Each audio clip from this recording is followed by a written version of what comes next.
네, 우리 앞뒤 좌우 보며 이렇게 인사하겠습니다. 건강하십시오. 네, 우리 다시 한번 이렇게 인사하겠습니다. 당신의 광야를 하나님께서 동산으로 바꾸실 것입니다.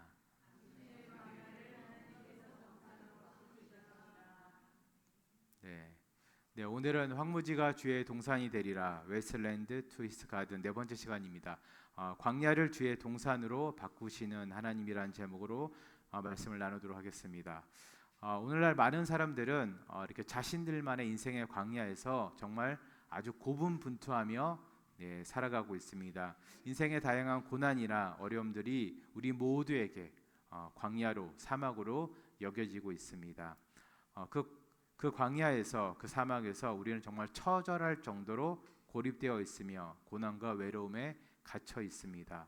철학자 쇼펜하우어는 인간의 삶은 비극과 따분함 사이를 오락가락하는 시계추와 같다라고 이야기하면서 인생을 고통이 가득 찬 것으로 묘사했습니다. 그리고 우리가 너무나도 잘 아는 노인과 바다를 지은 해밍웨이는 그는 노벨 문학상까지 받았지만 그는 결국 삶을 비관하며 좋지 않은 인생의 결말을 맞이했습니다. 그런데 현대인들만 이 광야를 이렇게 생각하는 것이 아니라 고대 근동의 사람들도 거의 동일하게 광야를 여러 가지 고난과 시련의 장소로 생각했다는 것입니다. 그래서 그들도 동일하게 삶을 비관하기도 하고 포기하기도 하고 늘 낙심하며 살아갔습니다. 그런데 우리가 잘 알다시피 모든 일에는 여러분 양면성이 있듯이 광야에도 이러한 양면성이 존재합니다. 모든 사람들이 광야에 대해서 좋지 않은 곳으로 비관적인 것으로 생각하지는 않았습니다. 광야를 살다라는 책이 있습니다. 그 책에 보면 수많은 성경의 인물들이 이미 현대인들이 겪은 비슷한 고난들을 수천 년 전에 겪었지만 그것을 극복한 사례를 잘 기록하고 있습니다. 이는 광야가 단순히 고난을 받는 장소가 아니라 더 성숙해지고 또 다른 새로운 시작을 할 수 있는 장소로 해석되기도 합니다. 그래서 고대 근동의 사람들은 현대인들과 동일하게 광야를 고난의 장소로도 인식했지만 회복과 시련을 극복하는 장소, 그런 시간으로 인식하기도 했습니다. 그리고 여기에 또 신앙적인 측면까지 더하면 광야를 하나님의 위로와 말씀과 임재가 임하는 곳으로 인식했습니다. 그래서 오늘 이 시간 하나님께서 우리의 광야를 어떻게 여호와의 동산으로 바꾸시는지 함께 알아보도록 하겠습니다. 첫 번째로 하나님께서는 광야에 있는 우리들의 낙심한 심령을 하나님께서 위로하심으로 우리들의 광야를 히스가든 주님의 동산으로 만드십니다. 이사야 51장 우리 3절 상반절입니다. 우리 함께 읽겠습니다. 시작. 나 여호와가 시온의 모든 황폐한 곳들을 위로하여 그 사막을 에덴 같게 그 광야를 여호와의 동산 같게 하였나니. 아멘. 나 여호와가 창조주인 내가 시온의 모든 황폐한 곳. 여러분 여기서 말하는 시온은 솔로몬 이전 시대에는 저기 예루살렘 남동쪽에 있는 다윗성을 이야기했습니다. 근데 솔로몬 그 성전 건축 이후에는 솔로몬 성전을 포함한 예루살렘 전체를 시온이라고 불렀습니다. 근데 이건 이제 지리적인 의미이고 영적인 의미로 시온은 하나님께서 임재하는 모든 성읍 도읍을 시온이라고 지칭합니다. 그래서 이걸 다시 한번 풀어서 설명을 드리면 하나님을 믿는 우리 인생의 모든 부분이 바로 성경에서 말하는 시온이라는 것입니다. 이러한 시온, 우리 인생의 모든 황폐한 곳을 창조주 하나님께서 온 세상과 우주를 창조하시고 이 모든 것을 운행하시는 하나님의 전능하신 능력으로 위로해 주신다는 것입니다. 광야에서의 하나님의 위로하심은 단순한 감정적 공감이나 여러분 이해가 아닙니다. 영혼을 만지시고 회복시키시고 치유하는 과정입니다. 인간이 여러 고통으로 힘들 때 진짜 힘든 것은 그 고통의 원인이 아니라 고통으로 인해 망가진 영혼과 마음의 결과물들입니다. 산산조각난 우리의 마음과 영을 하나님께서는 외면하지 않으신다는 것입니다. 우리 주위에 산산이 깨진 마음들로 그런 마음으로 살아가는 사람들이 너무나도 많습니다. 상처받고 비교당하고 비난받고 놀림받고 괴롭힘 당하고 여러 또 열등감에 시달리면서 우울증과 자괴감에 시달리면서 지옥 같은 삶을 사는 사람들이 여러분 정말 너무나도 많습니다. 그런데 여러분, 이러한 상한 영혼들을 하나님께서 외면하지 않으시고 모른 채 하지 않으시고 위로해 주신다는 것입니다. 우리가 너무나도 잘 아는 말씀, 시편 23편 3절입니다. 시편 23편 3절 우리 함께 읽겠습니다. 시작. 내 영혼을 소생시키시고 자기 이름을 위하여 의의 길로 인도하시는도다. 아멘. 내 영혼을 소생시키시고, 영어 성경에 두 가지로 표현되어 있습니다. 소생시키다, 리프레시하는 거예요. 완전히 새롭게 하는 것입니다. 두 번째 뜻은 뭐냐면 리스토어, 다시금 회복시키는 것입니다. 나의 영혼을, 나의 심령을 새롭게 하신다. 다시금 활활 타오르게 하신다. 다시금 부흥케 하신다는 의미입니다. 여러분, 그럼 하나님께서 어떻게, 혹은 우리가 어떻게 할 때 다시금 우리의 영혼을 하나님께서 새롭게 회복시키실까요? 그건 바로 우리가 예배할 때입니다. 예배할 때. 여러분, 철로 역정이라는 것을 책을 아실 것입니다. 철로 역정을 쓴 조한 번연은 그의 또 다른 책 상한 심령으로 서라, 이런 책이 있습니다. 그 책에 이렇게 기록되어 있습니다. 상한 마음, 상한 심령이야말로 하나님께 드릴 수 있는 가장 귀한 예배의 재료이다, 이렇게 기록되어 있습니다. 여러분, 아무짝에도 쓸모 없을 것 같은 나의 심령조차도 이미 갈기갈기 찢어져서 형체조차 알아볼 수 없는 나의 영혼이 거룩하신 하나님을, 전능하신 하나님을 예배할 수 있는 가장 좋은 예배의 재료, 요소라는 것입니다. 여러분, 그래서 우리의 마음이 찢기고 상할 때, 영혼이 피폐해져 갈 때 더욱더 우리가 예배의 자리로 나와야 됩니다. 그러면 우리의 상한 심령으로 드려진 예배를 통해서 여러분, 오히려 우리가 상처받고 낙심한 우리의 심령이 위로받고 우리의 황폐한 모든 것이 여호와의 동산으로, 주님의 동산으로 바뀔 것입니다. 그래서 고대 근동시대의 개념으로는 에덴은 이상적인 낙원이었지만 여호와의 동산은 하나님의 보호와 생명이 있는 곳이었습니다. 여러분, 아무쪼록 낙심한 여러분의 심령을 위로하셔서 우리의 광야를 주의 동산으로 만드시는 하나님의 크신 은혜를 누리시기를 주님의 이름으로 축원드립니다. 두 번째로, 하나님께서는 말씀을 통해서 생명을 주심으로 우리의 광야를 주의 동산으로 바꾸어 주십니다.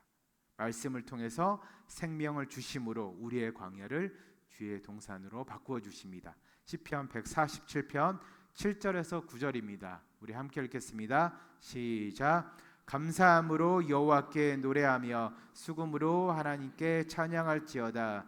그가 구름으로 하늘을 덮으시며 땅을 위하여 비를 준비하시며 산에 풀이 자라게 하시며 들짐승과 우는 까마귀 새끼에게 먹을 것을 주시는도다. 아멘. 방금 읽은 시편 147편은 하나님의 위대하심과 선하심, 그리고 하나님의 회복하심을 찬양하는 시입니다. 여러분, 광야는 물이 없는 척박한 곳이고 생명이 없는 곳이지만 하나님의 말씀과 성령을 통해서 생명이 공급되는 곳입니다. 다시 한번 말씀드립니다. 광야는 물이 없는 척박한 곳이고 생명이 없는 곳이지만 하나님의 말씀과 성령을 통해서 뭐가 공급된다고요? 생명이 공급되는 곳이 바로 광야입니다. 우리가 감사함으로 여호와께 하나님께 노래하며 수금으로 찬양할 때 주께서 구름으로 하늘을 덮으시고 땅을 위하여, 우리를 위하여 비를 준비해 주신다는 것입니다. 여러분, 얼마 전에 캘리포니아 지역, 미국 캘리포니아 지역 LA에 정말 큰 산불이 났습니다. 작년 5월 이후로 제대로 된 비가 한 번도 안 내렸대요. 건조해진 날씨에 국지성 돌풍까지 겹쳐서 산불은 순식간에 서울 면적의 4분의 1을 태웠고 총 88조 원의 경제적 피해를 냈다고 합니다. 그리고 어제까지 제가 신문을 보니까 29명이 죽은 것으로 집계되었습니다. 2만 채 정도의 집이 불에 탔습니다. 총 24일간 이어진 산불이 완전히 진화된 지는 정말 며칠 되지 않았습니다. 수백 대의 소방차와 수천 명의 사람들, 그리고 수십 대의 소방 헬기, 소방 비행기들이 동원되었지만 곳곳에 있는 작은 불씨들을 완전히 진화하는 데는 아주 어려웠다고 합니다. 그런데 이렇게 오랫동안 꺼지지 않았던 산불의 그 작은 불씨들이 이틀 동안 내린 큰 비도 아니었대요. 제가 LA에 있는 지인한테 연락해 보니까 그냥 가랑비 정도가 부슬부슬 이틀 동안 내렸는데 그 이틀 동안 내린 비로 완전히 연소되었다고 합니다. 여러분, 모든 일에는, 모든 어려움이나 난관에는 인간이 할 수 있는 부분이 있고 할 수 없는 부분이 있습니다. 행여 인간이 할 수 있는 부분이라 하더라도 인간은 그 존재 자체가 미약하고 연약하기 때문에, 부족하기 때문에 시간이 아주 오래 걸립니다. 매일같이 수천 톤의 물을 쏟아 붓는다면 결국 모든 작은 불씨들은 사라지겠지만 여러분, 이틀이 아니라 몇 달이나 몇 년이 걸렸을 수도 있습니다. 그런데 하나님께서 비를 주심으로 이틀 동안 모든 불씨들을 꺼뜨리시고 불이 난 모든 지역을 비로 적시심으로 재발의 위험까지 막으셨습니다. 여러분, 그리고 뉴스에서는 불이 난 지역에 그 불난 잔해들을 정리하는데 18개월, 1년 반이 걸린다고 합니다. 그리고 완전히 그 땅이 재생되는 데는 적어도 수년에서 혹은 10년 이상 걸린다고 하지만 분명 하나님께서 지금까지 늘 그렇게 하셨듯이 아주 빠르게 회복될 것입니다. 불로 태워져서 모든 것이 죽고 사라진 곳에 하나님께서 생명을 부어주실 것입니다. 새싹이 돋아날 것이며 죽은 나무에서 꽃이 필 것입니다. 하나님께서는 아무짝에 쓸모없는 광야를 다시금 여호와의 동산, 히스 가든, 하나님의 동산으로, 주의 동산으로 바꾸어 주실 것입니다. 여러분, 그럼 크리스찬인 우리들에게는 뭐가 생명일까요? 우리가 이 부분을 곰곰이 생각해 봐야 됩니다. 다 같이 요한복음 7장 38절, 우리 세 번역 성경입니다. 함께 읽겠습니다. 시작. 나를 믿는 사람은 성경이 말한 바와 같이 그의 배에서 생수가 강물처럼 흘러나올 것이다. 아멘. 하나님의 말씀과 성령은 메마른 영혼을 적셔서 풍성한 삶을 살게 해줍니다. 우리는 오직 말씀과 성령으로만 우리의 메마른 광야에 여러분 생명을 줄 수가 있습니다. 다른 곳으로 안 됩니다. 오직 말씀과 성령으로만 우리의 메마른 광야에, 우리의 인생에 생명을 줄 수가 있다는 것입니다. 사랑하는 우리 성도님 여러분, 아무쪼록 쉽지 않지만 말씀에 순종하시고 성령님의 인도하심에 따라 살아가심으로 온 하늘을 구름으로 덮으시고 마른 땅에 비를 내리시는 하나님의 가장 완벽하고 풍성한 은혜가, 그러한 축복이 여러분의 삶 가운데 있기를 주님의 이름으로 축원드립니다. 마지막 세 번째입니다. 하나님께서는 우리에게 임재하셔서 우리의 기쁨과 감사를 회복시켜 주십니다. 하나님께서는 우리에게 기쁨과 감사를 회복시키심으로 우리의 광야를 주의 동산으로 바꾸어 주십니다. 오늘 본문에 나오는 광야는 제가 지난 시간에 설명드렸지만 광야, 사막, 우리말 성경에서는 혼용해서 쓰고 있습니다. 원어의 뜻은 사막이지만 우리말 성경에 광야라고 쓰여져 있으니까 제가 광야로 원어적 의미를 좀 살펴보도록 하겠습니다. 먼저 성경에서의 광야는 시험과 연단의 장소입니다. 이스라엘 백성들이 출애굽 후에 40년 동안 어디에서 훈련받았죠? 광야에서 훈련받았습니다. 예수님께서도 광야에서 40일 동안 시험 받으셨습니다. 그런데 이러한 광야, 히브리어로는 미드바르 이렇게 부르는데 이 광야 미드바르는 말씀이라는 다바르에서 유래되었습니다. 이는 광야가 하나님께서 그의 백성들과 소통하는 장소라는 뜻입니다. 이스라엘 백성들은 광야를 통과하면서 하나님의 말씀, 율법을 받았습니다. 모세는 호렙산 광야에서 불타는 떨기나무를 통해 하나님을 만났습니다. 엘리야는 호렙산으로 도망가서 오히려 하나님의 음성을, 아주 세밀한 음성을 엘리야는 들었습니다. 이러한 광야는 하나님의 임재가 나타나는 장소이자 하나님의 주권적 통치, 다스림이 있는 장소입니다. 다시 한번 말씀드립니다. 광야는 하나님의 임재가 나타나는 장소이고 하나님의 주권적 통치, 즉 다스림이 있는 장소입니다. 하나님의 주권적 통치, 하나님의 다스림은 하나님의 임재하심을 필요로 합니다.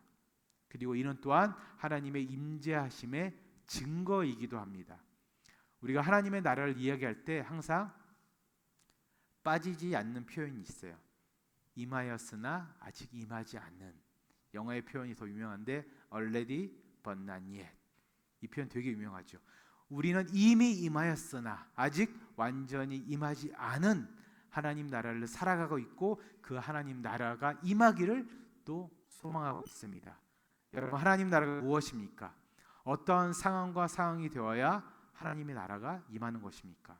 그것은 바로 하나님의 통치하심, 하나님의 다스림이 그 가운데 있느냐 없느냐에 따라서 구분됩니다. 여러분, 광야는 척박한 곳이지만, 메마른 곳이지만 그곳에, 그 척박하고 메마른 곳에 하나님의 임재를 통한 하나님의 통치하심, 하나님의 다스림이 그 가운데 있다면 그곳은 하나님의 나라입니다.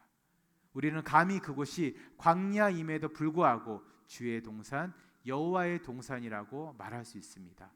우리가 누군가의 통치를 받는다는 것, 요즘같이 개인의 가치가 최고로 여겨지는 시대에는 내가 누군가의 통치를 받아 조금 이렇게 불쾌한 일이죠. 유쾌하지 않은 일입니다. 근데 그 누군가가 우리를 자신의 아들보다도 우리를 사랑하시는 하나님이라며 그 통치하심은, 그 다스림은 이 세상의 그 어떤 축복보다도 큰 축복이고 은혜일 것입니다. 그 누군가가 우리를 창세 전부터 택하셔서 우리를 사랑하기로 작정하신 창조주 하나님이시라면 그 다스림은 어떠한 다스림보다도 가장 완벽하고 안전함, 감사와 기쁨이 넘치는 다스림, 통치하심일 것입니다.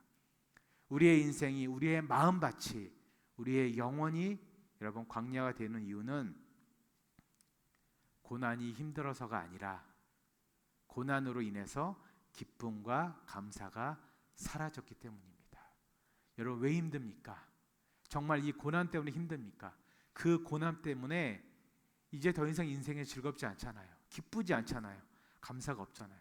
그것이 사라졌기 때문에 우리가 힘든 것입니다. 그러한 우리의 인생과 마음과 영혼에 다시금 하나님께서 임재하신다면 우리의 영혼과 마음은 다시 회복될 것입니다. 우리의 인생은 고난으로부터 잃어버렸던 기쁨과 감사를 되찾을 것입니다. 여러분, 왜 그렇습니까? 광야에서도 하나님께서는 우리와 함께해 주셨고 그곳에 임재해 주심으로 우리를 그의 주권적 통치 아래 거룩한 다스림 안에 두셨기 때문입니다. 신명기 8장 2절 상반절입니다. 신명기 8장 2절 상반절입니다. 우리 함께 읽겠습니다. 시작. 내 하나님 여호와께서 이 40년 동안에 내게 광야를 아멘. 내 하나님 여호와께서 이 40년 동안에 내게 광야길을 걷게 하신 것을 기억하라. 주 너의 하나님께서 너의 모든 길을 광야 가운데서, 여기 한국말 성경의 해석은 빠졌지만 영어 성경과 원어 성경에는 how, 어떻게 인도하셨는지 기억하라. 그 어떻게가 들어가 있습니다. 하나님께서는 메마르고 척박한 광야에서 이스라엘 백성들을 여러분 그냥 고난당하게 두시지 않으셨어요. 그들의 모든 것을 인도하셨다고 기록하고 있습니다. 여러분, 믿음의 선조들은 광야의 시간을 통해서 영적으로 성장했습니다. 그리고 그 기회를 선용해서 하나님과 더 친밀해졌습니다. 가까워졌습니다. 세상으로부터 들리는 여러 가지 모든 소리로부터 귀를 닫았습니다. 그리고 오직 하나님의 음성에만 귀를 기울였습니다. 여러분, 그래서 광야 히브리어 미드바르의 성경적인 뜻은 하나님의 음성을 듣는 곳입니다. 다시 한번 말씀드립니다. 광야는 하나님의 음성을 듣는 곳입니다. 하나님의 은혜 없이 세속에 빠져서 욕망에 이끌려서 그 외 다양한 죄에 빠져서 쾌락과 탐욕만 추구하면 여러분 기쁨과 감사는 사라질 수밖에 없습니다. 하나님의 음성에만 귀를 기울여야 되는데 사람의 말에, 세상의 말에 귀를 기울이다 보면 여러분 어떻죠? 당연히 기쁨과 감사가 없죠. 누구를 험담하고 모함하고 비난하고 좋지 않은 말, 비관적인 말, 그 어떤 것이 여러분 은혜가 되겠습니까? 여러분이 광야에 있다면 가장 먼저 사람의 소리에 귀를 닫으시고 오직 하나님의 음성에만 귀를 기울이시기를 주님의 이름으로 축원드립니다. 그래서 하나님께서 우리를 회복시킬 때 나타나는 가장 큰 변화가 뭐냐면 여러분 기쁨과 감사가 회복되는 것입니다. 여러분 상황은 아무것도 바뀐 것이 없지만 기쁨과 감사가 회복된다는 것이에요. 하박국 3장 17절에서 우리 18절입니다. 우리 함께 읽겠습니다. 시작. 비록 무화과 나무가 무성하지 못하며 포도나무에 열매가 없으며 감람나무에 소출이 없으며 밭에 먹을 것이 없으며 우리의 양이 없으며 외양간에 소가 없을지라도 나는 여호와로 말미암아 즐거워하며 나의 구원의 하나님으로 말미암아 기뻐하리로다. 아멘.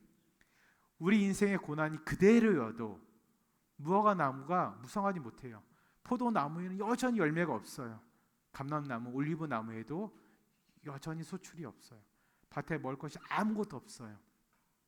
우리의 인생의 고난이 그대로 있어요. 아니 이제는 더 심해진다 하더라도 여러분 우리가 감사할 수 있는 것은, 우리가 하나님으로 인해서 기뻐할 수 있는 것은 여기 뭐라고 기록되어 있죠? 나는 여호와로 말미암아 즐거워하며 나의 구원의 하나님으로 말미암아 기뻐하리로다. 우리가 기뻐할 수 있는 것은 우리가 믿는 하나님이 바로 우리 구원의 하나님이시기 때문입니다. 여러분 이러한 기쁨과 감사가 하나님의 임재하심으로 다스림으로 온전히 회복되시는 여러분들이 되시기를 주님의 이름으로 축원드립니다. 말씀을 맺도록 하겠습니다. 오늘 우리는 황무지가 주의 동산이 되리라, 웨스트랜드 투 히스 가든 네 번째 시간으로 광야를 주의 동산으로 바꾸시는 하나님이라는 제목으로 말씀을 나누었습니다. 여러분 하나님께서는 낙심한 우리의 심령을 위로하심으로 우리의 광야를 주의 동산으로 바꾸시는 하나님이십니다. 우리의 상한 마음을 오히려 하나님께 드릴 때 하나님의 더 큰 위로하심을 우리는 얻을 수 있습니다. 이것이 우리가 광야에 있을 때 하나님을 더 예배해야 되는 이유입니다. 두 번째로 말씀을 통해서 하나님께서는 우리에게 생명을 주십니다. 광야는 물이 없는 척박한 곳이지만 하나님께서는 그곳에서조차도 말씀과 성령을 통해서 생명을 공급해 주십니다.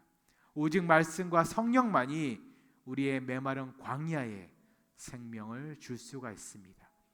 그래서 우리는 더더욱 광야에 있을 때 말씀에 순종하고 성령님의 인도하심을 따라 살아가야 됩니다. 마지막 세 번째로 하나님께서는 우리들의 광야에 임재해 주심으로 기쁨과 감사를 회복시켜 주십니다. 광야는 고난과 시련의 장소이지만 하나님의 특별한 임재가 있는 장소이기도 합니다. 그리고 그 가운데 하나님의 주권적인 통치하심, 다스림이 있습니다. 하나님의 임재하심으로 인한 다스림이 있는 곳에는 항상 기쁨과 감사가 회복되는 놀라운 변화가 있습니다. 이스라엘 백성들과 광야에서조차도 동행해 주시고 그들에게 임재해 주시고 그 가운데 주권적으로 그들을 통치하시고 다스리는 하나님께서 이제는 우리 모두의 광야에서도 동일하게 행하시고 역사하시고 참된 기쁨과 감사를 회복시켜 주실 것입니다. 사랑하는 우리 고독 숲교회 성도님 여러분, 우리의 광야를 주의 동산으로 바꾸시는 하나님의 크신 사랑과 축복을 경험하는 삶을 매일매일 살아가시기를 주님의 이름으로 축원드립니다. 우리 다 같이 일어나셔서 우리 찬양하도록 하겠습니다.